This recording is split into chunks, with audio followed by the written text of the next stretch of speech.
Amy Billig. Amy Billig, a 17-year-old girl with creativity and vibrancy, loved to read, write poems, play the flute and guitar, and be a proud activist for animal rights. By all accounts, she was well-liked and well-known. Thus, her disappearance from Miami, Florida in 1974 was unexpected and especially tragic. On March 5, 1974, a Tuesday, Amy was going out with her friends. But first, she needed money, so she drove down the main highway in her Coconut Grove neighborhood, looking for a ride to her father's job at an art gallery, where she planned to beg for a small loan of money. Amy felt safe in the neighborhood, despite the fact that most of us these days knew better than to hitchhike alone. Even though she could have walked to the gallery, she had previously taken several rides.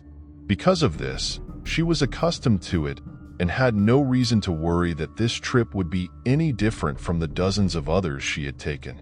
Unfortunately, though, things would be very different this time. Amy never made it to her father Ned Billig's office. She also failed to show up for the later that day meeting with her friends. Amy had not been seen and had not been contacted by anyone. Authorities were promptly notified by her parents, and the situation of the missing youngster was investigated. The Billig family was contacted early on in the original investigation by someone they believed to be Amy's kidnapper.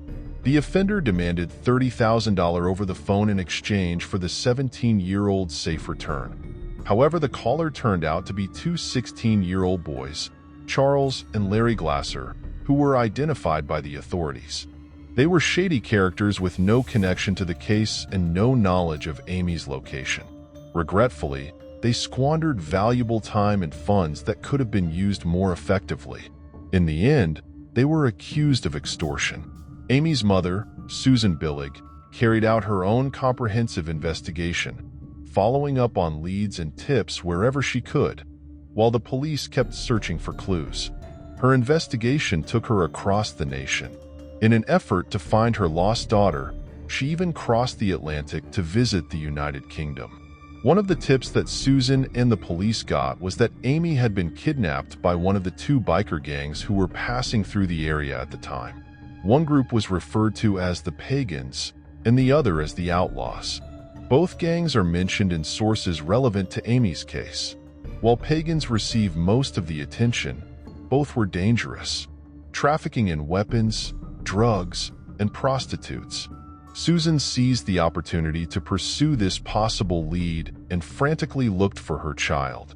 A family acquaintance who had assisted the Pagans with some legal work was able to arrange a meeting for Susan, Ned, and two group members.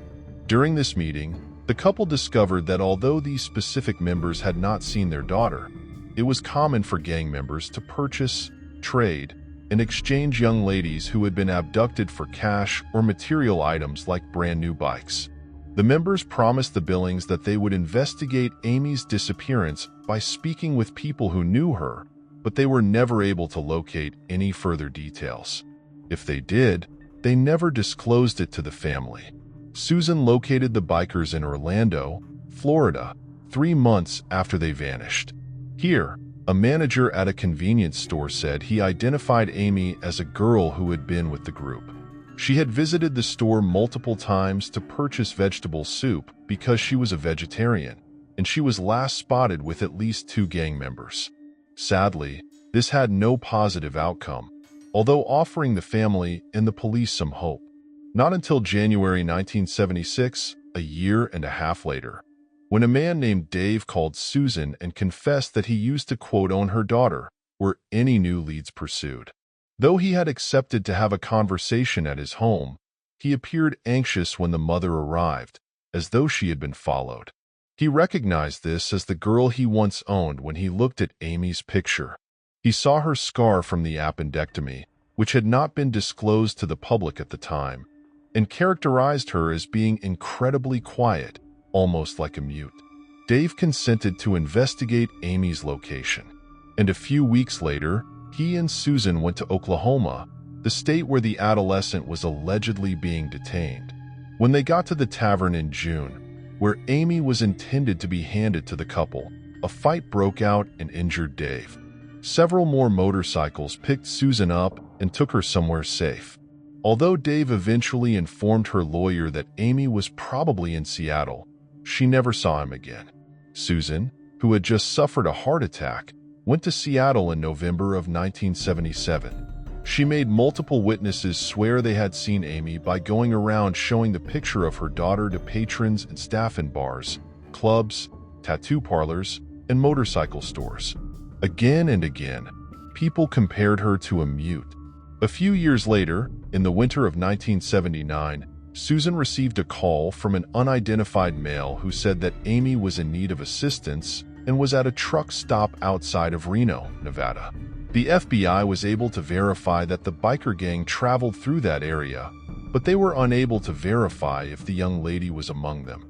Only a single piece of evidence was found during the whole investigation. Amy's camera was on Florida's Turnpike, a toll road, at the Wildwood exit. It was discovered soon after the adolescent vanished and turned in by a man who had learned of her disappearance. The biker gang's route would have passed this exit as they headed north. Amy may or may not have had the camera on her when she vanished. It might have been misplaced earlier. Unfortunately, nothing significant was found on the camera. The majority of the processed images were overexposed, and one image only featured a white van, providing investigators with no further information. Paul Branch, a pagan, came forward in the late 1970s to inform Susan that Amy was his girlfriend and that he had lived with her for a while after buying her in Orlando. A year later, he claimed to have been arrested and had left Amy with his housemates. However, upon his release from prison, he discovered that they had both vanished, along with his motorcycle.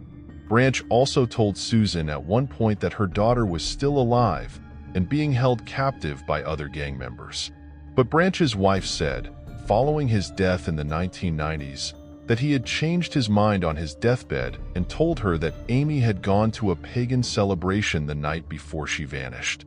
She was allegedly raped after becoming ungracious and mouthy, but she fought back. She was so forced to take medications till her heart failed. It has been stated that her body was disposed of in the Florida Everglades.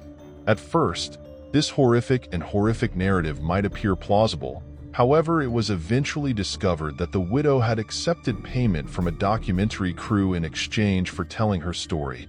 The crew filmed Susan and the widow getting to know one another. Because money was involved, the claim's veracity was called into question. The story is not believed by many police investigators or internet sleuths. It appears likely that the widow made this up in order to benefit financially and gain attention. Having said that, investigators were able to verify certain aspects about the party, but not the details of the young woman's destiny. We're still not done talking about the darkest and cruelest aspects that the family may have encountered while doing their research, in spite of all the confusion and red herrings. Amy's parents started getting odd, unsettling phone calls from an unidentified male caller soon after she vanished. He said that Amy was being held captive after being kidnapped by members of an illegal sex ring. He went into great detail about what was happening to her. The family endured 21 years of harassment from the caller before the FBI identified a man who used a mobile phone as the source of one of the calls in 1995. The caller had been using pay phones up until that moment, which had made it challenging to track him down and capture him. It was discovered that Henry Johnson Blair, a U.S. Customs Department employee, was the deranged person who had been bringing the family grief for more than 20 years. His weak defense for the severe suffering he inflicted on the family, which he produced by his upsetting remarks, was that he was an alcoholic and suffered from OCD. Blair asserted that he didn't know Amy personally and didn't know anything about her disappearance. This claim was called into doubt, though, when law enforcement discovered specifics about a man who was mentioned in the teenager's journal. Amy wrote about Hank, a man who had offered her to travel to South America with him, and with whom she was thinking of running away. Blair was reportedly known by the moniker Hank and had to move to South America for work. In addition, He had a vehicle that was identical to the one seen in the images taken from Amy's camera in terms of both color and model. Even with these strange coincidences, Blair's case was never proven beyond a reasonable doubt. Blair ultimately served just 2 years in prison for his 2 decades of harassment of the family. Susan also reached a $5,000,000,000 settlement in her lawsuit against him. The Billig family's hopes were restored in 1992 when Susan received a call from a private investigator working on Amy's case. The investigator, a British national, said that he had been approached by an American biker who was trying to sell a young woman while he was in Falmouth, England. She was characterized as mute and was also American. Nevertheless, he failed to provide a photo, and the British investigator died a year later, making the lead useless. There are relatively few new leads and theories in Amy's case. The majority of internet detectives fall into one of 2 categories. Either Henry Johnson Blair is hiding something, or the biker gang knows something and is keeping it quiet. Many contend that it is improbable that so many individuals would be aware of the adolescent's fate and that no one would come forward. Some, however, believe the motorcyclists were just having fun while tormenting a bereaved family. However, some others think Blair was just a deranged person who enjoyed inflicting pain on Amy's family and had nothing to do with the case. Some, however, think that there is too much evidence to deny the plausible link between him, the van Amy took pictures of, and her journal. Amy's parents, however, will never see justice served for their missing child. After a fight with lung cancer, Ned lost away in the early 1990s, and Susan survived to be 80 years old before passing away in 2005. Before she passed away, she co-wrote a book called Without a Trace: The Disappearance of Amy Billig, A Mother's Search for Justice, which was about her daughter's disappearance. Amy's case was also highlighted on America's Most Wanted and Unsolved Mysteries. Sadly, there is still no explanation for her disappearance. Amy would be 63 years old if she were still living. She may have gone by the aliases Mellow Cheryl, Sunshine, Mute, and Little Pieces when she was a member of the biker gang. If you're fascinated by true crime and enjoying the video so far, make sure to hit that subscribe button and give this video a thumbs up to stay updated on all our latest content. Moving on to the next case. Beth Barnard. When 2 men broke into a young woman's home early on September 23, 1986, thinking they would check on her, they were shocked by what they found. With a slit throat and a blanket covering her entire body, 23-year-old Beth Barnard was found lying on her bed. The men, who happened to be Beth's lover's family, left the area after informing the authorities of their findings. When investigators arrived on the scene shortly after, they were unprepared for the scene of blood bathing they found inside Beth's parents' home, which was situated on Phillip Island off the southern coast of Australia. They discovered knife fragments and cigarette butts at the scene, which were later determined to be unrelated to the injuries she had sustained. There were blood-stained paper towels by the bathroom sink. The authorities discovered that Beth's body had been repeatedly stabbed and sliced brutally and viciously, and that her nightgown had been shoved up to her neck beneath the blanket that had been placed over the body. Her clothes had odd double rips on them. She had defensive cuts on her wrists and arms, but the most terrifying injury was a big letter that was sliced into her chest. This particular detail led to Beth's murder being named the Scarlet Letter Murder because it is thought that the carved-in alludes to Nathaniel Hawthorne's 1850 novel of the same name, in which the main character gives birth to a child she conceived through an affair and is consequently made to wear a scarlet A on her dress. But first, we need to learn more about Beth's personal life in order to fully comprehend this purported allusion. When Beth was 21 years old, she met Fergus Cameron, 34, who owned a prosperous farm and was a founding shareholder of the prestigious Phillip Island Grand Prix. Following his meeting with Vivian in the 1970s, Fergus moved to the island with her, and they were married. Beth didn't experience this problem after relocating to the neighborhood, Unlike Vivian, who apparently had trouble fitting in, she was never perceived as an outsider because she was well-liked and well-known. Beth fit right in with the Phillip Island community, which was small, close-knit, and suspicious of outsiders. She had several close friends living there. Fergus was a volunteer at the Penguin Parade on Phillip Island, where Beth was working. For months later, he extended an invitation to her to become a farmhand for him and his family. Beth agreed and, surprisingly, adapted to life with the Camerons with ease. She was called a sister by Fergus's brother Donald's kids, and Beth and Fergus were having an affair by May of 1985. Vivian, who had witnessed her father abandon her mother in favor of a younger lady, was aware of Fergus's prolonged late-night phone calls and frequent absences. For the sake of their two young sons, she sought to strengthen their relationship out of fear that the same thing might happen again, but she could feel Fergus gradually losing interest. Beth's affair with one of the wealthiest and most powerful people on the island was well known at the time of her murder in the fall of 1986. So, when the 23-year-old's body was discovered with the letter A carved on it, the neighborhood and the police both had a good suspicion as to who might have committed the horrific murder.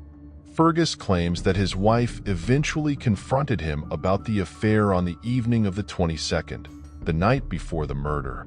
Fergus, who is now 36, acknowledged that the pair had arguments.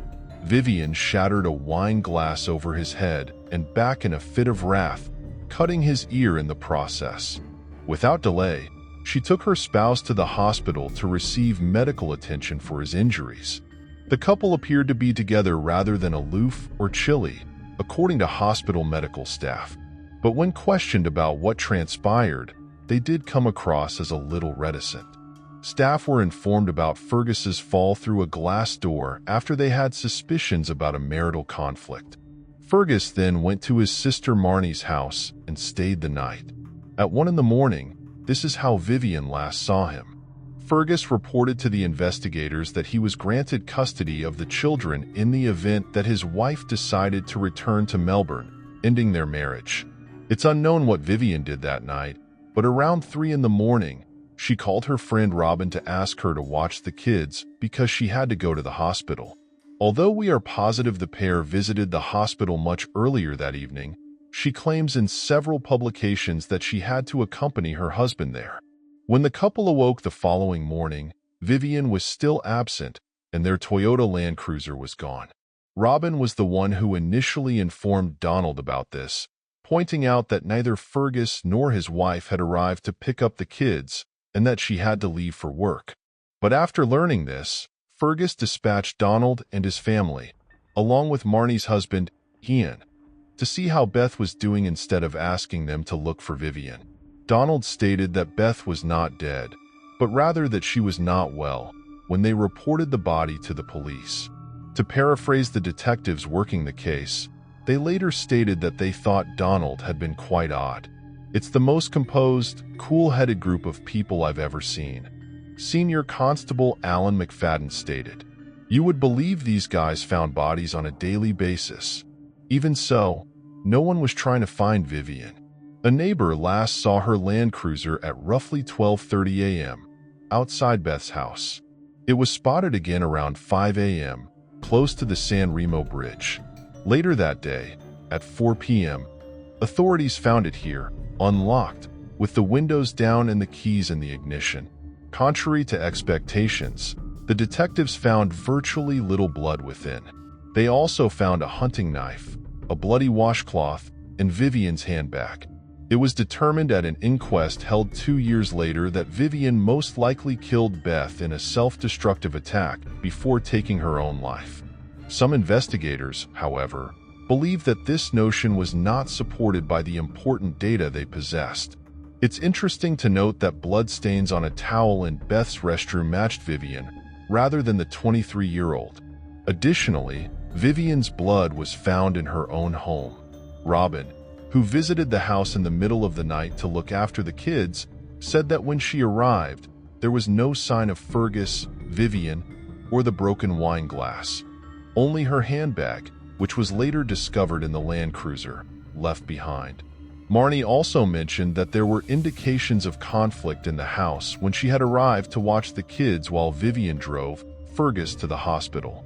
Blood was on tissues, the kitchen bench, the bed in the spare room, and the clothes in the washing hamper. Later on, it was discovered to match Vivian's. Moreover, Vivian's DNA was absent from Beth's body in the vicinity, even though it was discovered on the kitchen knife at the scene. Her DNA was only found in several cigarette butts and the bloody tower, according to some accounts. When a teacher named Petritus turned into an author and wrote a book about the case, she discovered that the locals were either afraid of the police or unwilling to question them. When the book was published, one of the island's largest bookstores declined to carry it. Some found the residents' actions odd and even suspicious, while others saw it as the reaction of a small, close-knit community unwilling to focus on such a brutal and violent crime. After consulting with Vivian's acquaintances and other residents of the island, Vicky concluded that the young lady's suicide was uncharacteristic. It was said by many who knew her that Vivian would never abandon her kids.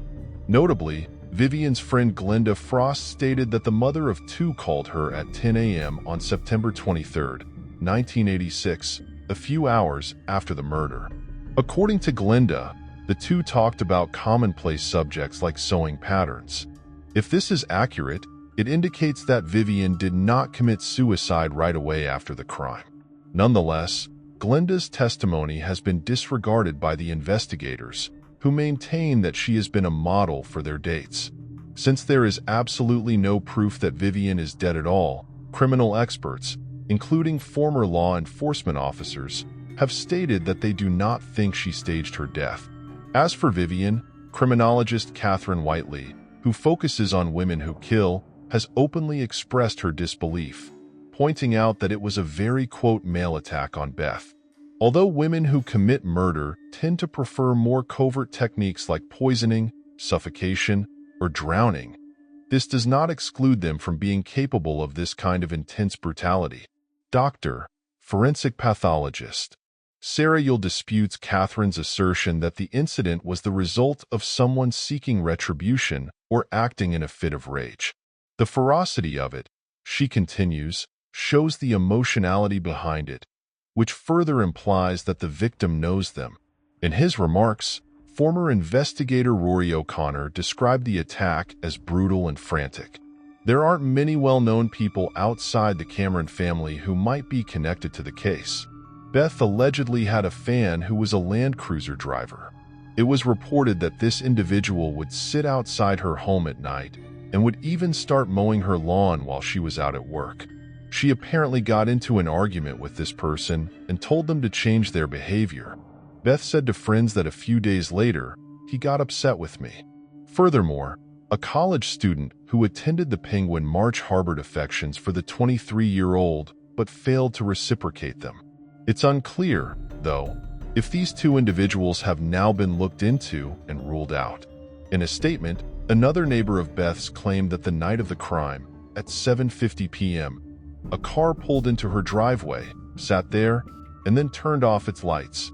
Fergus did not finish work until 8 o'clock at night, so it's unclear what happened to this lead, but it looks like he's in the clear. There aren't many more explanations regarding Beth's situation. The majority of people either think that Fergus was the one who killed both Beth and his wife, or they think that the police had the right explanation. Beth allegedly felt uneasy about the romance and was planning to give Fergus an ultimatum. According to some, the 36-year-old killed his sweetheart in retaliation for her ultimatum, but she struck back, hurting him, and a bloody struggle ensued. After cleaning himself off and setting up the crime scene, Fergus claimed to have wounds, which he explained to Vivian by saying that he had broken up with Beth and that she had assaulted him in vengeance. Together, they went to the hospital and concocted a tale about his wounds. Fergus and his family wrote a story during this period that they intended to tell the police. When Vivian got home the next morning, it's possible that's when she contacted Glenda. Fergus then joined her and killed her. It's possible that the police neglected to look into the Camerons' farm immediately after learning of Beth's death and the Land Cruiser's reappearance, which gave them time to dispose of Vivian's body. But for the time being, all of this is conjecture. The Victorian police report that the case is still ongoing. Moving on to the next case. Harriet Buswell. Friends and acquaintances knew 27-year-old Harriet Buswell as a bright and charming young woman with one child. She was well remembered for her ability to focus entirely on the person she was speaking to, which allowed her to make friends fast. Despite her warmth and charm, Harriet's life was not without hardship. She battled to find consistent employment and make ends meet as a single mother of an 8-year-old. She frequently turned to prostitution as her main source of income to pay her rent and put food on the table. Harriet probably went to the Alhambra Theater on Christmas Eve of 1872 in an attempt to get some more cash to pay her expenses. She owed her childminder and her doctor, among other people. Harriet had dinner with an unknown man at the theater. They made a stop at a greengrocer on the way home to buy almonds, apples, and oranges. The landlady let them in when they got to the 27-year-old's boarding house on Coron Street, while Harriet stayed downstairs and had a drink with her landlady before joining her guest. The man went directly upstairs. The next day, Harriet stayed in her room all day. Her landlady went to check on her out of concern, but no one answered and the door was closed. The landlady, growing increasingly alarmed, had the door broken down, only to be confronted with a horrific scene that would haunt her for the rest of her life. There in her bed, surrounded by blood-stained sheets, lay Harriet. She had 2 cuts on her throat, one to the left side of her windpipe and the other beneath her left ear. Her forehead bore a bloody fingerprint. The grisly nature of the crime overwhelmed the cops when they arrived on the scene, but they made every effort to get to work. It was said that despite the ferocity of her murder, the 27-year-old's face appeared calm. They also observed that her pajamas had not been tampered with. The fact that Harriet's door was locked from the outside and that no key was visible suggests that the burglar may have taken it with him when he fled. Still, there wasn't any blood close to the door. Witnesses claimed to have heard the man walk away at 6:30 that morning. The crime scene contained a number of tangible pieces of evidence. Near the sink was a bloody towel, suggesting that the murderer had cleaned his hands and possibly the murder weapon before making his getaway. There was an apple on the bedside table, and someone had taken one bite out of it. Nevertheless, Harriet's autopsy revealed that there was no evidence of the apple in her stomach. Due to the loss of the 27-year-old's pocketbook, some jewelry, and a porn ticket from her room, authorities surmised that the motivation was robbery. After talking to witnesses, detectives gradually put together a profile of the suspect. The man Harriet had brought home was identified by onlookers as a foreigner, probably German. A bystander described the man as a rough-looking laborer and detailed his attire in considerable detail. Police were unable to locate the man who was seen with Harriet that evening, even though a number of witnesses came forward in the case. In addition to reviewing all of the 27-year-old's communications, they also conducted conversations with everyone she had contact with in the years prior to the murder as well as at the time of the murder. The government offered a £200 prize for information leading to an arrest and conviction, but no leads were successfully produced by this incentive. It's unclear if the knife that police thought to be the murder weapon was ever verified, although at some time during the preliminary inquiry, they discovered one. The police also received letters revealing writers' suspicions about dubious foreigners from all around Europe while the probe was ongoing. Even though a lot of these leads were pursued, none of them were successful. The case of Harriet was called the Great Coram Street Murder by the media. Then, on January 18, 1973, someone was taken into custody. Utilizing the testimonies of the greengrocer who had served Harriet and her companion on the night of her murder, as well as the waiter who had previously served her at the theater, investigators located a clergyman named Henry James Bernard Hessel, who was en route to South America along with a group of German immigrants. Both witnesses were able to positively identify the doctor as the man who had been seen with Harriet on Christmas Eve. According to reports, the doctor had arrived in London the night of the crime after his ship had halted in Ramsgate, Kent, for repairs. His defense attorney contended in court that Dr. Hessel was unwell in bed, citing the fact that his boots had been left outside his door the entire night and that other witnesses could attest to his account. The populace felt differently, even if the authorities thought this might be their man. Dr. Hessel was a married, well-educated, and soft-spoken preacher, all characteristics that people thought made him a deserving part of their community. The public's perceptions remained unchanged, not even when, a few days after the murder, a maid came forward to say as much. She had been given 3 bloody handkerchiefs by Dr. Hessel's wife to wash, one of which was nearly completely drenched in blood. The maid also mentioned that the doctor had asked for turpentine and a clothes brush the day he returned from London. He did fight in court, but it was only because he had painted his wife's clothes by mistake. In the end, the magistrate released Dr. Hessel, who was adamant about his innocence and moral integrity. The doctor was a ship's chaplain, as it has come to light in more recent decades, when his flock expelled him due to alcoholism and mounting debt. Despite the fact that none of this turned him into a murderer, it undoubtedly damaged his reputation as a respectable citizen. It appears likely that he would have faced far greater scrutiny if this information had been known in the 1870s. Her brother claimed Harriet's body and buried it, though no one knows for sure. Additionally, it's unclear what happened to her 8-year-old daughter. Authorities made vain attempts in the years that followed Dr. Hessel's release to solve the case and achieve closure. The murder of Harriet is still unsolved because the case was never closed. Moving on to the next case. Jessica Small. Jessica Small was born on July 27, 1982, in Perth. Her upbringing was not without its challenges. She was described as a bright and vivacious young girl, but when she reached her adolescence, her home life became problematic. In 1997, she had already dropped out of high school at the age of 15, and she was having difficulty finding employment. She also had regular arguments with her mother, which caused her to leave the family home and live in friends' and relatives' spare bedrooms and couches.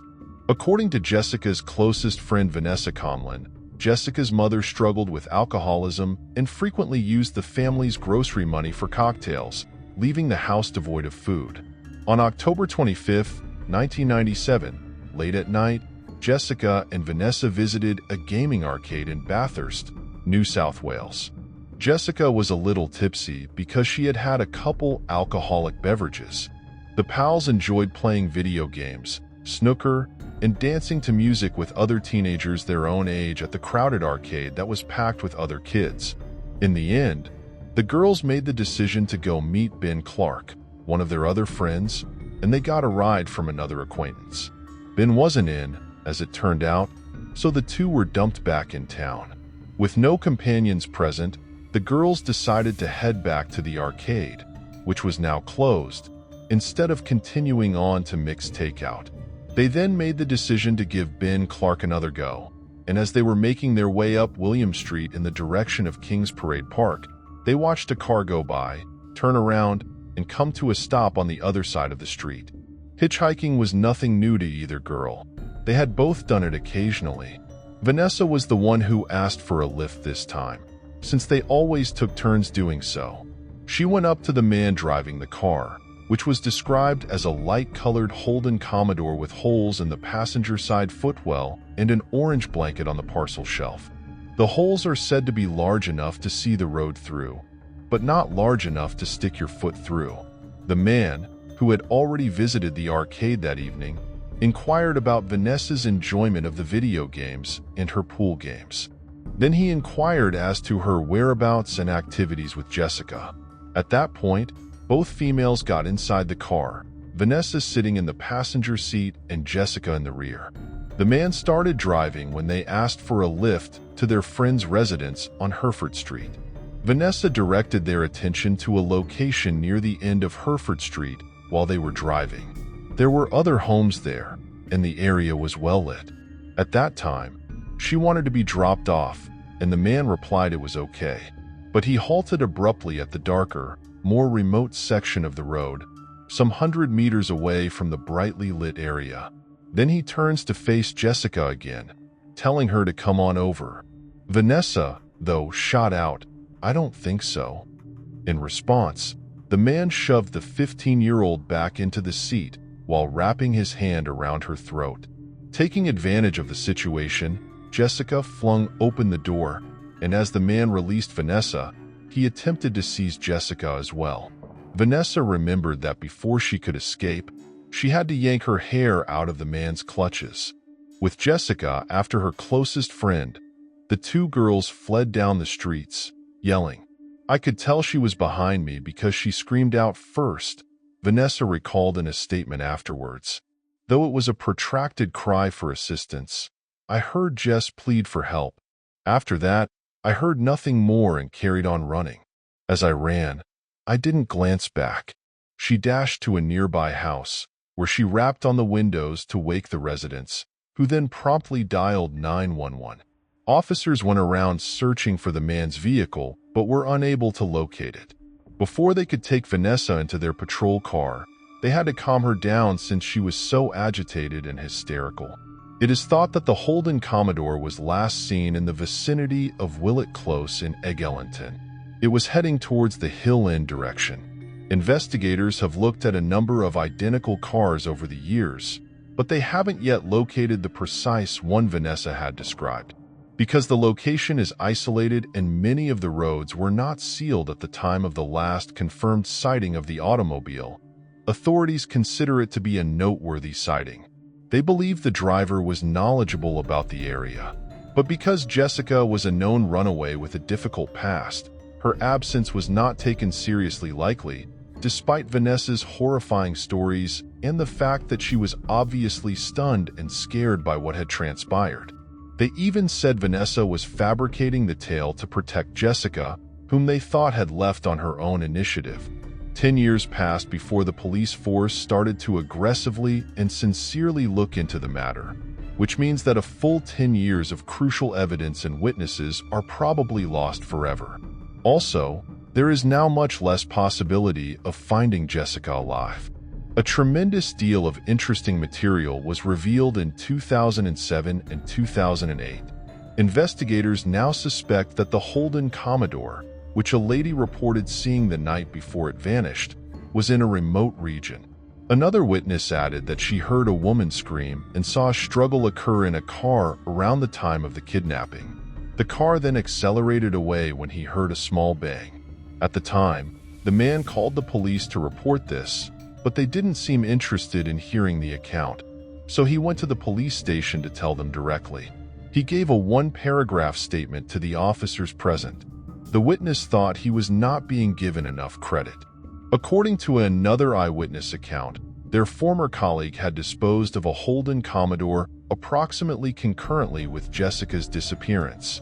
Additionally, a forest worker outside of Oberon discovered many noteworthy artifacts a few months after the disappearance and reported them to the authorities. A bottle of bleach, some girl clothes, a pair of underwear, and a red-stained towel were among the items he found. The objects were gathered by the authorities, but they were never tested. In 1998, they were disposed of. In 2007, when the matter was actually being investigated, a young man who had worked at the arcade in 1997 also came forward. He reported to the police that he had spoken to a man in the arcade who appeared to know him. Jessica watched the man closely, and he seemed to be asking the witness a lot of questions about her. At one point, he allegedly said, "Who's that? She appears to be having a great time." "That's Jess," the witness retorted. The man has dark hair, a medium build, a bit of a beer belly, and is estimated to be around 5 feet 8 inches old and 34 years old. He had on a flannel shirt and a long-sleeved t-shirt that were described as cowboy style. and keys were dangling from his jeans. The man stated that Oberon Timber Mill was where he worked. We were able to locate only one publicly identified suspect in the case, Andrew McBride, who seems to be the same individual the witness spoke with on October 25, 1997, at the arcade. Police examined McBride's bank records to refute his assertion that he was not in the region the night of the disappearance. They also learned that, not long after Jessica left the area and resigned his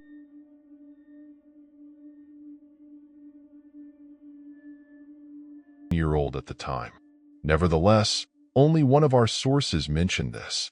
Jessica was taken in 2014, and an inquiry ruled that she had been murdered. A year later, the authorities announced a $1,000 reward for information leading to the identification and conviction of Jessica's killer. In 2018, the incentive was raised to $1 million.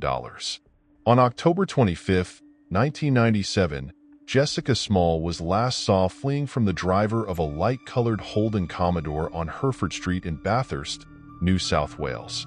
She's a white girl with blue eyes, shoulder-length brown hair, and a medium body. She is approximately 5 feet 6 inches tall, and the night she vanished, she was dressed in cream shirt, white pants, and brown shoes. Moving on to the next case. The Lane Bryant shooting. The morning of February 2, 2008, in Chicago, Illinois, was chilly and peaceful for the staff and patrons of Lane Bryant, an apparel store situated in Tinley Park's Brookside Marketplace. The intended opening was for an unidentified part-time employee, then 33 years old and frequently referred to as Martha by the media. However, on her day off, 42-year-old Rhoda McFarland, the store manager, chose to stop by and assist her. Rhoda's friends and family will eventually regret that she hadn't. Before long, the store was visited by a man who appeared to be a delivery man. Before things went out of hand, the man, who looked to be African American and was dressed in a black jacket and a charcoal gray knit cap, seemed to be having a good conversation with the employees and patrons. Abruptly, the man revealed he was going to rob the store by pulling out a revolver. He dragged the 2 staff and 4 customers into the back of the business, where he had them lie face down and bound them with duct tape. He covered each victim's head with lingerie he got from the store to block their view. Rhoda, the store manager, was able to call 911 with her quick thinking. An operator heard her location in whispers and instructed her to stay on the line. Authorities then released the audio recording of the 911 call, in which the gunman is heard screaming, "I'm losing it," just before the call ends. At 10:44 a.m., the call was received. Even though there was an officer close by, the gunman had already left 5 dead victims in the minute it took him to get to the store. Following the 911 call, the assailant executed style shot every woman. For 5 of the 6 victims, it was an abrupt end. Martha, a 33-year-old part-time worker, avoided certain death by quickly moving her head, causing the bullets to miss her neck. Until the cops showed up, she pretended to be dead. Rhoda was dead. She'd just gotten engaged. That day, 4 clients also lost their life. Connie Woolfolk, Sarah Safransky, Carrie Chuso, and Jennifer Bishop.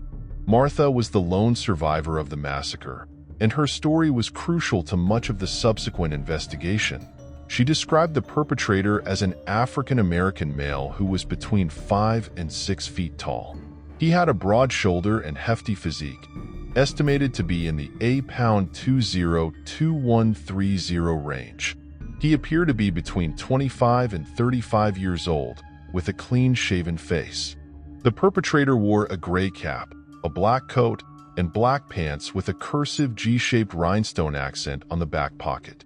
His hairline was receding and his hair was thick and puffy cornrows. He had a single braid with 4 green beads at the end that dangled at cheek level in front of his right ear. The gunman is still at large despite this thorough account and the availability of multiple composite drawings, including an updated one in 2018. The shopping center was secured and closed as detectives came and looked for any evidence of the murderer. When it was discovered that the offender had departed the immediate area, it was reopened. $200 had been stolen from the store's tills, and according to other accounts, the victim's jewelry had also been seized. Authorities now think that the incident was a heist gone horribly wrong because of this. Law enforcement does not think that any of the women knew their killer. Law authorities discovered a black male with braided hair sitting in his car in the Target parking lot on the day of the slaughter. He was taken into custody and held for more than an hour before being found not to have been involved. The man was waiting for his girlfriend to get home from her purchase. The pair had shown up subsequent to the gunfire. Some stories state that the offender left a coffee cup behind that was utilized to gather DNA samples. One victim who had tried to resist him also had blood under her fingernails. In the years following the slaughter, the weapon, a .40 caliber Glock pistol, has never been found, and there was no CCTV in the store to aid police authorities in their investigation. The CCTV footage from the Target parking lot was the only other hint discovered. Just 1 minute after drivers dialed 911, a black car and an SUV-type vehicle came at 10:39 and 10:40 a.m., respectively, and then departed one after the other at 10:45 a.m. It is uncertain if the drivers are connected in any way to the Lane Bryant massacre, and they have never been recognized.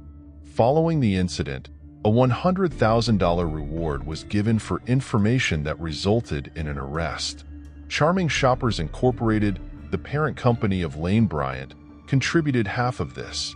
In an effort to help the victims' families financially, Lane Bryant also announced the creation of the Lane Bryant Tinley Park Memorial Fund and volunteered to cover the cost of the funerals. Investigators have received almost 7,300 tips over the past 10 years, but not a single one has worked out. Authorities said they received 58 tips in 2019 alone, which is a lot for a case that has been open for 12 years. We're missing one piece to fit the complete puzzle together, according to Detective Ray Violetto, who is presently working the case. The South Suburban Major Crimes Task Force, NASA, the FBI, the Illinois State Police, and the Tinley Park Police Department have all provided assistance to the department during the investigation. However, none of this has been able to identify the offender. Experts have developed a profile of the offender in recent years. He is thought to be a person who has served time in jail in the past and made the commitment to never return. That's why he tried to murder each of the 6 witnesses. He sees himself as a victim of society's mistreatment and someone who learned the wrong lessons from his incarceration. The reason he killed was his fear of being recognized. Web detectives have speculated that the murderer might be a woman or even a transgender person based on the initial composite image of the offender, which has more feminine-looking facial features, according to some. Some have theorized that one of the victims was singled out for special attention. Martha, the sole victim still alive, was the only one expected there that day. Many have conjectured that she was the shooter's target because of this, as well as the fact that her true name has been kept a secret. Other internet users have pointed out that none of the victims had a high-risk lifestyle, and it seems like an odd spot to target someone. According to the police view, some have countered that since most stores don't have much cash on hand in the morning, nobody would rob one. The tragedy-stricken Lane Bryant store was never reopened. 2013 saw T.J. Maxx took over the shop. The $100,000 prize is still up for grabs. Authorities think that someone with inside knowledge of the offender or the crime will provide them with the last piece of information they need to close the investigation. Moving on to the next case. The Snowtown Murders. Snowtown, the director Justin Kurzel's first feature film, was released in 2011. Critics loved the film when it made its premiere at the Adelaide Film Festival, and it has largely gotten positive reviews ever since. Kurzel did not sugarcoat or glamorize the cold-blooded and horrific character of these real-life atrocities, making the film, which is based on the infamous Snowtown Murders, which happened in Australia in the late 1990s, a difficult watch. The Snowtown Murders, sometimes referred to as the Bodies and Barrels Murders, took place in and around Adelaide, South Australia, between August 1992 and May 1999. When the first body was discovered in the Lower Light Township in 1994, no link was established between the murderers and the crime, which was dismissed as an isolated case rather than a link to a string of murders committed in succession. The same individuals were responsible for another death in 1997 that was believed to be a suicide. It wasn't until a guy called the police on November 20th, 1998, to report his sister missing that the puzzle pieces started to come together. It was unusual for Elizabeth Hayden to not have been seen or heard from since her previous sighting the day before. Authorities were shocked to learn that Elizabeth had a husband named Mark who refused to report her missing after conducting additional investigation. When they met with Hayden, he provided them with divergent explanations for not filing a missing persons report and contradictory stories of his wife's movements. Investigating Elizabeth Hayden's disappearance, law enforcement discovered an ancient state bank facility in the little village of Snowtown, some 87 miles north of Adelaide, that her husband was renting. 8 people's remains, including Elizabeth Hayden's, were discovered by South Australian police in 6 plastic barrels within a shuttered vault on May 20th, 1999. From this point on, the horrifying situation was revealed right in front of them. The head of the squad of serial killers was identified as John Justin Bunting, born on September 4th, 1960. Bunting was sexually and physically assaulted as a child by the elder brother of a friend. As he got older, he started to grow a deep disdain for humans in general, especially those who identify as LGBTQ+. He hated gay men, drug users, and everyone else he thought was weak or a burden on society in particular. Bunting, who was described as having a god complex, had a spider wall, which was a web of colored wool on which he affixed notes bearing the names of people he intended to kill next. Bunting started working at an abattoir when he was 22 years old. It has been stated that he boasted about killing animals and said it was his favorite thing to do. According to other accounts, he was fascinated by injuring animals even before he decided to pursue this line of work. Bunting relocated to a home in the southern region of the nation in 1991 and settled in Salisbury North. He started seeing Christine Harvey and her adolescent son James, with whom he moved in with. Eventually, James started taking part in Bunting's misdeeds.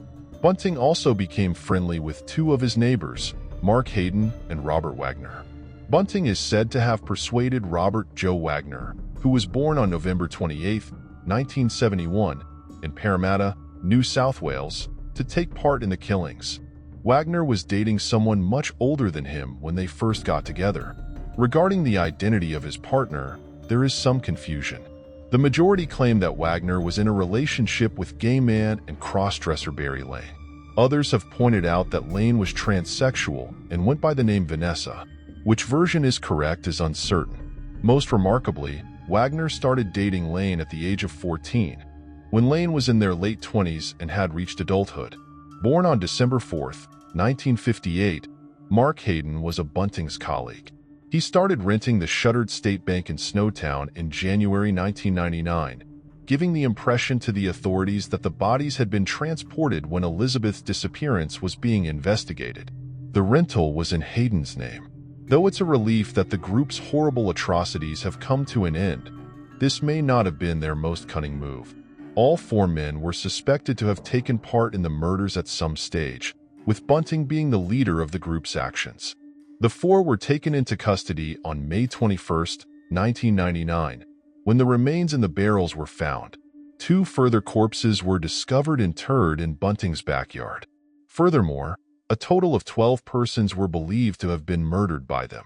James's stepbrother and half-brother, Lane and Hayden's wife, and Wagner's boyfriend are among their victims. The trial that lasted the longest in South Australia's history, nearly 12 months, involved both Bunting and Wagner. Bunting was found guilty in December of 2003 of 11 murders. Wagner had admitted to 3 crimes before being found guilty of 10. James, who is young, entered a guilty plea to 4. Hayden was found guilty on 5 counts of aiding in the murders in 2004, and he acknowledged his involvement in 2 of them. Due to the jury's inability to reach a decision, the last accusation against Bunting and Wagner was dismissed. The two were charged with killing Suzanne Allen, Bunting's former lover.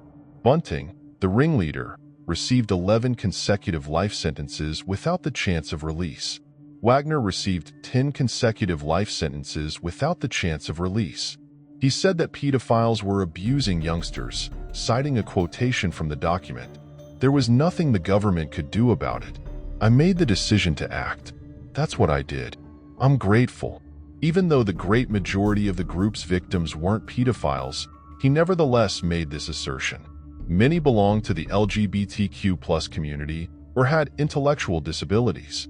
James received 4 consecutive life sentences without the possibility of release for 26 years. He is presently incarcerated in an undisclosed South Australian facility and is kept in isolation. He turned key witness for the Crown prosecution after confessing to 4 of the murders in 2001. Regarding Mark Hayden, he received a sentence of 25 years in prison with an 18-year non-parole period. It has never been determined what the real reason behind the killings was. Despite this, The Age, an Australian publication, states in one of its articles about the crimes that the main driver was an ego-fueled mixture of power and pleasure. Additionally, it has been established that the crimes got worse over time. A 22-year-old gay man named Clinton Trazes was the group's first victim. On August 31, 1992, Bunting is said to have struck Trazes over the head with a blunt object. After this, though, things did get worse, with many of the victims suffering until they passed away. Knives, saws, at least one shotgun, rope, tape, gloves, pliers, clamps, a cloth, and an electric shock device were discovered to be with the guys when they were taken into custody. You can find online information on the suffering these victims endured, but if you decide to look deeper, be advised that it contains gruesome material. The men frequently made their victims repeat their bank account information so they could access their accounts after death, albeit this was not believed to be the primary motivation behind the group's acts prior to killing their victims. In other instances, the victims' money was kept by the gang because they were never reported missing. They took almost $100,000 from their victims during the course of their activities. In May 1999, James, at barely 20 years old, assisted in the death of David Johnson, a 24-year-old. He was the last victim of the group, and in addition to being tortured, he was forced to give up all of his financial details so that his accounts could be accessed and his money could be taken after his death. Snowtown's economy benefited greatly from the killing's notoriety because more people traveled there to view the town where the horrific atrocities were committed. However, the benefit was fleeting, and Snowtown was left with a persistent reputation. To disassociate themselves from the killings, municipal officials thought of renaming Snowtown as Rosetown. However, the name hasn't changed as of 2021. Trevaline Evans. At 9:30 a.m., 52-year-old Trevaline Evans opened Attic Antiques on a lovely and bright morning. On weekends, the store on Church Street in Llangollen, Wales, was frequently busy, especially on pleasant afternoons when the people came out to browse the independent stores in the neighborhood. Trevaline seemed to be in a good mood as she interacted with about 25 friends and customers over the morning. She had plans to go out later that night and appeared content and at ease. Nobody knew that anything was wrong with the 52-year-old.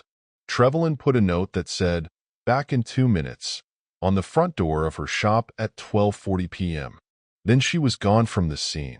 Just before, he was said to have been spotted chatting with a well-dressed man, but he has never been located or identified. It is known that Trevaline bought an apple and a banana as she left the store.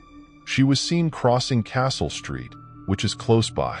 A banana skin discovered in the store's trash can raises the chance that the 52-year-old went back to work after buying the fruits, but it might also be a red herring given that she might have eaten a banana earlier in the day.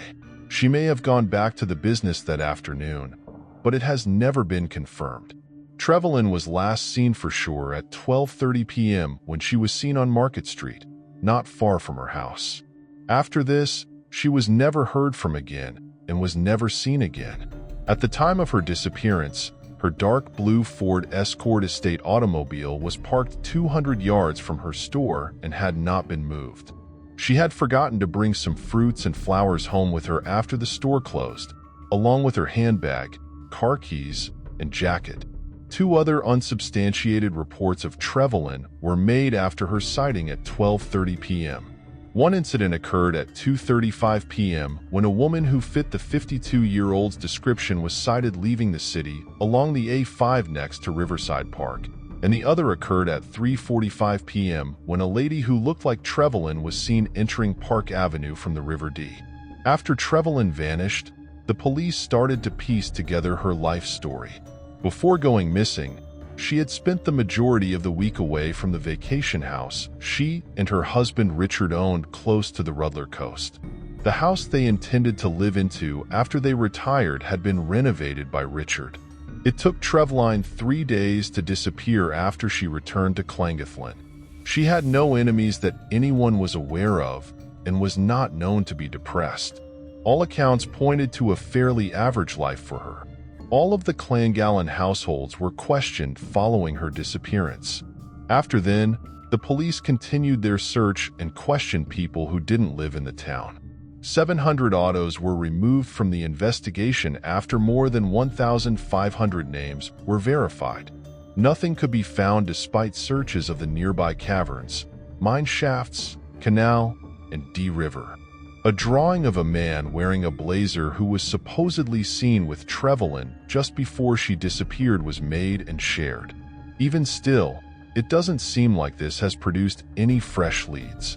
In 1992, a hint from a purported spiritualist medium led to a search of woodland in a shroud known as World's End. A year later, after a woman wrote to the police claiming she had been overcome by a feeling that Trevaline was close by, the police deployed dogs to investigate the canal bank near Llangollen. These leads, however, were fruitless.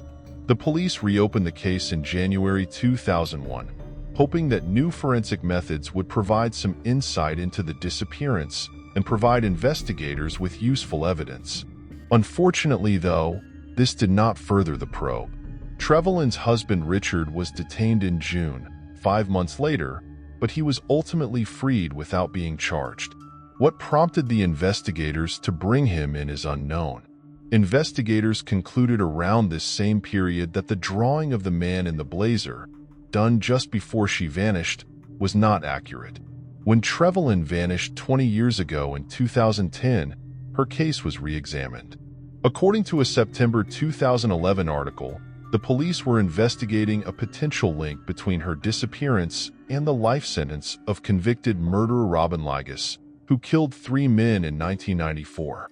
But this theory had been disproved by early 2012.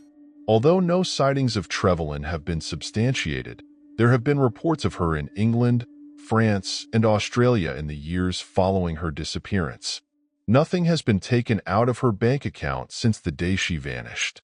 Richard, her spouse, passed away in 2015. Following a tip from 2 brothers, police officers excavated the Rudland Golf Club bar in 2019 but discovered nothing.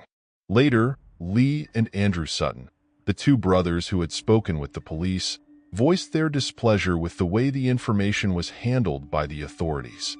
They indicated that they had acquired a camera that revealed human remains beneath the golf club's flooring, but that the remains had been removed by the time the police arrived to conduct their investigation days later. They claimed that an unidentified source had informed them about Trevaline's remains. Both Andrew, the former county council auditor, and Lee, the carpenter, were adamant that they had found Trevaline's remains. According to the brothers, a forensic expert has verified the photographic evidence they possess of the corpse.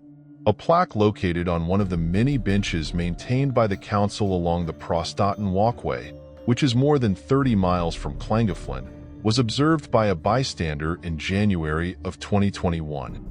In memory of Trevaline Evans, who vanished in 16690, the inscription said, March 14, 2019, found Rudland Golf Club.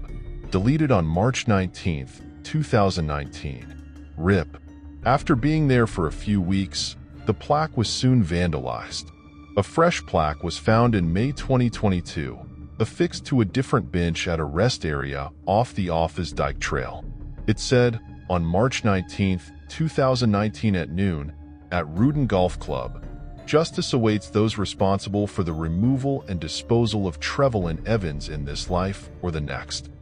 May their souls get mercy from the Lord. When questioned about the original plaque, Lee said, "It's very strange. The Sutton brothers deny creating these plaques. I have no idea who would do it or why they would decide to place it there." The brothers further assert that Lee has received threatening calls and that Andrew's window has been broken in following their conversation with the police regarding the golf club. Trevaline's case has not seen any advancement in a while. Her strange daytime disappearance is still unsolved. Thanks for watching. We hope you enjoyed exploring these intriguing cold cases with us. If you found the video fascinating, don't forget to give it a thumbs up and subscribe to Cold Case Mystique for more deep dives into unsolved mysteries. Your support helps us bring you more compelling content. Leave a comment below with your thoughts or any cases you'd like us to cover next. See you in the next video, and remember, the search for truth never stops.